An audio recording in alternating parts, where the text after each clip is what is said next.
Halo, halo, halo, halo. Cek, cek, cek. 1, 2, 3. Balik lagi di channel Kopi Strike. Gimana kabar kalian hari ini? Masih mikiran cicilan motor kah? Kalau iya, berarti kita sama. Di video gue kali ini, gue bakal nyeritain sebuah film bergenre action, berjudul Taken. Wait, bukan Taken yang itu. Film ini dibintangi oleh paman jauh saya, yang beda negara, Liam Neeson, yang memerankan Bryan Mills, karakter utama di film ini, yang merupakan pensiunan dari agen CIA. Ya, tanpa berlama-lama lagi, ayo kita simak videonya. Tapi di video ini berisi spoiler. Jadi, kalau kalian belum nonton film ini, sebaiknya tutup sekarang videonya. Tapi kalau kalian penasaran, yuk lanjut. Dan jangan lupa subscribe channel ini. Film ini dimulai dengan sebuah adegan di mana Bryan sedang duduk di sofa. Kelihatannya sih dia lagi banyak masalah hidup. Lalu scene berlanjut ke sebuah toko elektronik. Ternyata dia akan membeli sebuah tape recorder untuk hadiah ulang tahun putrinya. Setelah sampai di pesta ulang tahun putrinya, dia disambut oleh mantan istrinya bernama Lenore. Lenore mengatakan agar Bryan meletakkan hadiahnya bersama kado-kado lain, tapi Bryan ingin memberikannya kepada putrinya secara langsung. Dan akhirnya, putrinya yang bernama Kimi datang menghampiri. Dia sangat senang dengan hadiah dari ayahnya. Lagi senang-senangnya, Stuart, ayah tiri dari Kim, datang dengan membawa hadiah kuda hitam. Kim langsung berlari kegirangan. Anjay, si Stuart ini tipe orang perusak momen. Sedikit penjelasan nih. Bryan dan Lenore sudah bercerai, dan si Lenore ini nikah lagi dengan Stuart. Jadi mereka jarang bertemu, ada waktu-waktu tertentu gitulah. Oke, lanjut. Sehabis pesta, Bryan pulang ke rumahnya, sambil melihat-lihat album kenangan bersama putrinya. Tiba-tiba, teman-teman Bryan datang dan mereka mengadakan pesta barbecue. Setelah pesta barbecue selesai, mereka pulang. Sebelum pulang, temannya yang bernama Sam mengajak Bryan untuk melakukan pekerjaan pengawalan seorang penyanyi muda. Akhirnya Bryan menerimanya karena bayarannya yang cukup besar. Scene beralih ke tempat konser diadakan. Saat di ruang make up, Bryan bertanya ke penyanyi itu bahwa putrinya ingin menjadi seorang penyanyi. Dan dengan sombongnya, penyanyi itu menjawab, "Katakan pada putrimu untuk mencari mimpi lain." Anjing, emang bangsat nih penyanyi. Konser pun selesai. Semua berjalan lancar, sampai akhirnya ada salah satu penonton yang menerobos masuk dan ingin mencelakai penyanyi itu. Tapi berhasil dengan mudah dilumpuhkan oleh Bryan. Sebagai ucapan terima kasih, penyanyi itu memberikan nomor telepon manajer dan pelatih vokalnya kepada Bryan. Setelah itu, Bryan bertemu dengan Kim karena ada yang ingin dibicarakan. Ternyata Kim ingin pergi ke Paris dengan alasan ingin melihat-lihat museum di sana bersama temannya yang bernama Amanda. Karena Kim masih di bawah umur, dia harus minta tanda tangan kepada ayahnya. Tapi Bryan menolak dan tidak memberi izin. Akhirnya Kim marah dan pergi. Karena merasa bersalah, akhirnya Bryan datang ke rumah Kim dan memberi izin dengan beberapa syarat. Tapi saat di bandara, Bryan menemukan peta perjalanan. Dan akhirnya dia mengetahui dari Lenore bahwa Kim pergi untuk rangkaian konser U2. Makin khawatir Bryan dengan ini. Tapi mau gimana lagi? Udah terlanjur ngasih izin, ditambah mantan istrinya meyakinkan Bryan bahwa Kim akan baik-baik saja. Scene beralih ke bandara di Paris. Kim dan Amanda baru sampai dan sedang mencari taksi. Dia didatangi oleh seorang pria bernama Peter untuk patungan taksi, karena taksi di sana mahal. Tanpa pikir panjang, mereka berdua pun setuju. Sampailah Kim dan Amanda di apartemen milik sepupu Amanda. Tapi sialnya, ternyata si Peter ini adalah komplotan penculik. Peter menelpon komplotan lainnya dan memberitahu posisi kamar dari Kim dan Amanda. Tak butuh waktu lama, akhirnya mereka berdua diculik. Tapi beruntung saat penculikan, Kim sedang bertelepon dengan Bryan. Dan saat detik-detik terakhir Kim akan diculik, Bryan memberi instruksi untuk dilakukan Kim. Untung si Kim ini pinter, jadi dia bisa menyebutkan ciri-ciri penculiknya. Sebelum penculiknya pergi, dia sempat menerima telepon dari Bryan. Dan Bryan mengatakan bahwa dia akan menemukan dan menghabisi mereka kalau Kim tidak dilepaskan. Dan si penculik itu cuma bilang, "Good luck." Berbekal rekaman telepon dari Kim, Bryan lalu mencari info melalui temannya yang bernama Sam. Dan di sini, kemampuan khusus Bryan digunakan. Sam mengatakan bahwa penculiknya adalah komplotan Albania. Dan Bryan hanya punya waktu kurang dari 96 jam untuk menemukan Kim. Kalau lewat dari itu, Kim udah nggak tahu dibawa kemana. Bryan pergi ke rumah Lenore dan menjelaskan pada Lenore dan Stuart kalau Kim diculik. Bryan meminta Stuart untuk menyiapkan pesawat ke Paris.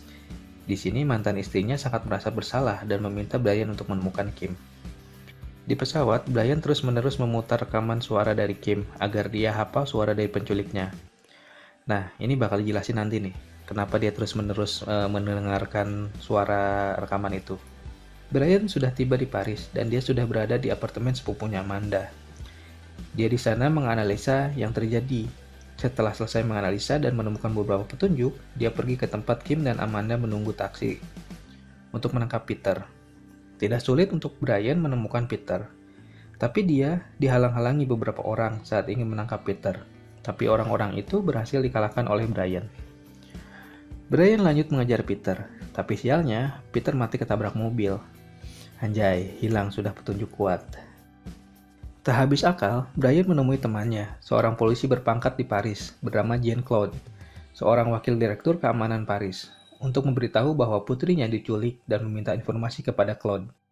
Tapi Claude menyarankan agar kasus ini ditangani oleh polisi setempat, dan Brian pulang saja. Tapi Brian menolak dan ingin menemukan putrinya dengan caranya sendiri. Claude memberitahu bahwa kelompok Albania itu berada di sebuah tempat bernama Porte de Clichy. Anjay, susah amat sih nih. Sebelum Brian pergi jauh, Claude menelpon bawahannya untuk membuntuti Brian. Brian lalu menyewa mobil dan seorang penerjemah dan pergi ke tempat prostitusi. Ya elah, cowok, mau enak-enak kali ini si Brian. Di sana Brian mengganggu seorang pelacur, sampai akhirnya ada seseorang yang datang untuk mengancamnya. Ternyata itu hanya trik dari Brian, supaya dapat informasi dengan menempelkan alat sadap di jaket orang tadi. Akhirnya, Brian kembali ke dalam mobil, dan dia mendengarkan percakapan orang tadi. Inilah gunanya dia menyewa penerjemah, karena dia nggak ngerti bahasa Albania. Akhirnya, Brian menemukan petunjuk untuk datang ke sebuah tempat konstruksi. Ternyata di tempat konstruksi itu ada sebuah tempat prostitusi. Brian menyamar dan masuk ke tempat itu. Di sana, dia memeriksa satu persatu kamar, dan dia mendapat petunjuk yaitu jaket yang dipakai oleh Kim. Dan akhirnya Brian menghajar orang-orang di sana dan membawa seorang gadis yang memiliki jaket Kim tadi. Di sini, Brian benar-benar menghancurkan tempat konstruksi itu. Adegan dilanjutkan di sebuah kamar hotel di mana Brian sedang merawat gadis tadi dari pengaruh narkoba. Si gadis itu lagi sakau berat. Brian lalu bertemu Claude. Claude berniat menangkap Brian, tapi ternyata Brian lebih pintar. Gagal deh si Claude menangkap Brian. Claude ingin menangkap Brian karena telah membuat kekacauan di tempat konstruksi tadi. Brian kembali ke hotel, dan si gadis itu sudah siuman, dan mengatakan bahwa Kim yang memberinya. Gadis itu pun mengatakan dia bertemu Kim di sebuah rumah berpintu merah. Gadis itu mengatakan tempat itu bernama Rue Paradis. Brian lalu bergegas pergi ke sana. Dia menyamar sebagai polisi yang akan meminta bagian. Akhirnya, Brian bertemu dengan komplotan Albania itu. Dengan masih berpura-pura sebagai polisi, dia bernegosiasi kenaikan tarif. Tapi, si orang Albania itu menyatakan sudah sepakat dengan Tuan Makon. Tak habis akal, Brian akhirnya berhasil menaikkan jatahnya jadi 20%. Sebelum pergi, Brian menanyakan sebuah kalimat kepada orang-orang di sana, dan mereka menjawab artinya itu adalah good luck.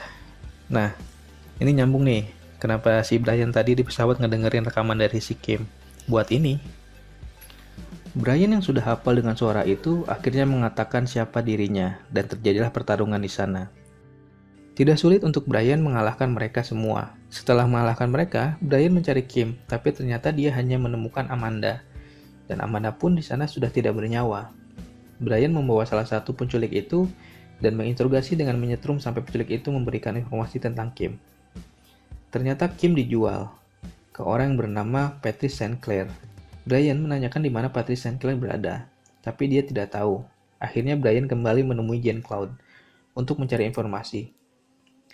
Di sana, Brian menanyakan tentang St. Clair, tapi ternyata Claude juga terlibat karena dia mendapatkan bagian dari orang-orang Albania itu. Setelah berdebat dengan Claude, Brian menembak istri Claude di tangan, dan barulah Claude memberikan informasi tentang St. Clair. Scene beralih ke tempat pelelangan wanita. Brian menyamar jadi seorang pelayan di sana. Saat di pelelangan, Brian menemukan Kim. Dengan mengancam salah satu peserta lelang, akhirnya dia bisa mendapatkan Kim. Tapi sialnya, Brian tertangkap oleh anak buah St. Clair. Dan St. Clair memerintahkan untuk membunuh Brian. Tapi kalau Brian mati, udahan dong ya filmnya. Brian berhasil lolos dari anak buah St. Clair dan membunuh mereka semua termasuk St. Clair. Sebelum menghabisi St. Clair, Brian menanyakan kemana Kim dibawa. St. Clair mengatakan Kim akan dibawa dengan sebuah kapal di Dramaga. Tanpa pikir panjang, Brian langsung mengejar Kim. Akhirnya, dia bisa mengejar kapal tersebut dan menghabisi orang-orang di kapal itu satu persatu. Mantan agen khusus dilawan, coy. Brian akhirnya berhasil menyelamatkan Kim dan membawanya pulang dengan selamat. Lenore dan Stuart sangat berterima kasih kepada Brian karena berhasil menyelamatkan Kim. Lalu scene berpindah, di mana Kim dan Brian pergi menemui penyanyi di awal film tadi untuk belajar bernyanyi. Dan film pun selesai.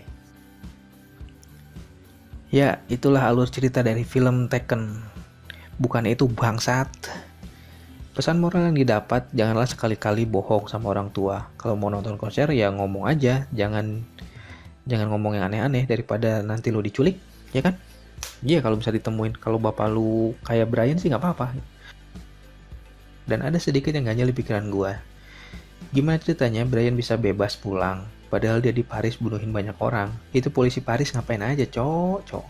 Tapi yang namanya juga film, apapun bisa terjadi, ya nggak? Sekian video gua kali ini. Like kalau kalian suka, subscribe juga boleh. Kalau kalian masih pengen ngelihat gua bikin video kayak gini.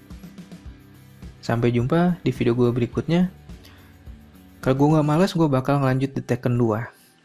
Anjir, bukan itu lagi, astaga. Ya, selamat kembali ke rutinitas mikirin cicilan motor kalian. Wassalam.